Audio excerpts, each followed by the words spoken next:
Cette première visite de Sa Majesté le roi Mohammed VI rassure surtout sur la vision future tous les habitants de la région de Hamna.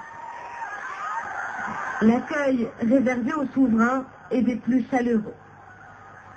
Tous savent que cette visite va changer la donne. Les attentes de cette population sont aussi nombreuses que diverses. Le taux de chômage est très important en classe, le nombre d'élèves est trop élevé. Nous manquons d'espace réservé aux jeunes.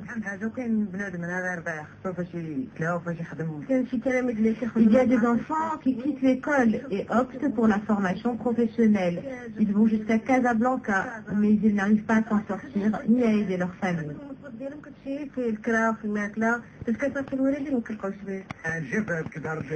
La sécheresse, le manque d'eau, l'électrification. Nous vivons dans une zone où tout cela nous manque vraiment. Sur cette table, 12 conventions pour satisfaire toutes ces demandes. Des infrastructures de base, des équipements, des barrages, des routes, la valorisation du milieu scolaire, le tout fait partie du plan de développement territorial de Hamna pour en faire un espace socio-économique intégré.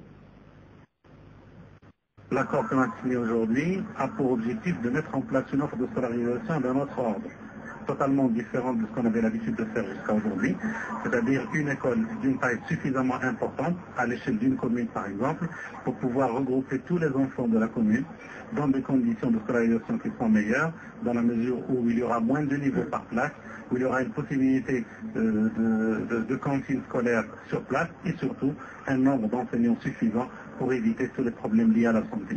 D'absorber les élèves déscolarisés pour leur permettre une formation dans des métiers qui sont demandés par le marché de l'emploi. Autre convention, celle-ci vise notamment à lutter contre la mortalité infantile et le réaménagement des centres de santé de la région, mais aussi rendre les soins plus accessibles, car pour l'heure, il n'y a qu'un médecin pour 7000 habitants. A besoin aujourd'hui, pour se mettre à niveau, il faut que tous les acteurs puissent intervenir. Alors ça, c'est une convention dans l'enveloppe budgétaire allouée à ce programme est de 35 millions de dirhams et de 40 millions de dirhams, 35 millions de dirhams qui sera alloué directement par le budget d'État à travers le ministère de la Santé et 5 millions de dirhams qui seront versés par la fondation de Hamna. Fondation qui a pour objectif d'améliorer les revenus de la population en favorisant l'investissement productif.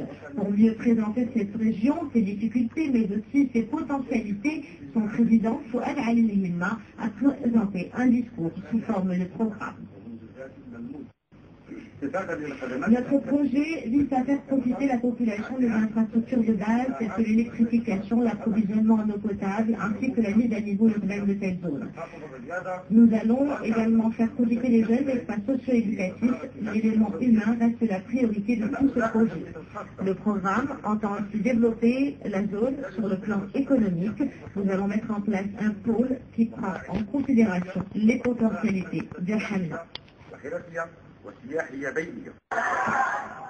Et pour ce faire, on ne lésine pas sur les moyens. Au total, c'est plus d'1 milliard de dirhams qui a été débloqué pour concrétiser ces 12 projets.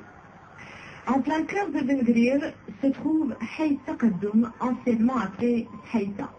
Ici vivent 2250 familles. Mais ce quartier fait partie des points noirs de la municipalité. Manque d'infrastructures de base, problème d'approvisionnement en eau potable, les conditions de vie des 10 500 habitants sont parfois très difficiles. Je vis ici depuis 30 ans. Notre principal problème, c'est le manque d'eau. Le taux de chômage est aussi très élevé. Beaucoup de gens restent sans rien faire. Plusieurs routes ont besoin d'être réaménagées. Nous souhaitons avoir des espaces qui nous soient réservés.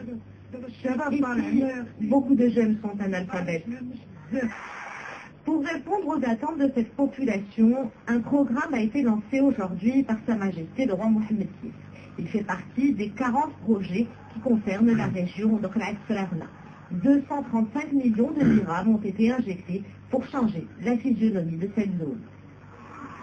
Les trois grandes opérations concernent à peu près 45% de la population de Bengrir, qui aujourd'hui, donc il y a 37 500 personnes, habitants qui vont bénéficier de la requalification de ce centre.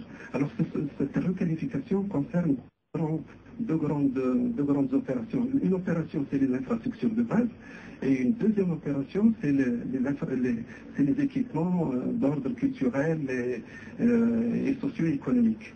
Et pour que Bengrir ne soit plus qu'un point d'arrêt avant Marrakech, la place de cette petite municipalité, qui est aussi l'axe principal, va être transformée grâce à une série de réalisations.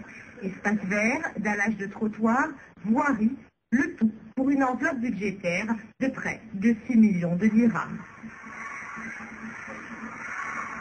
Des travaux qui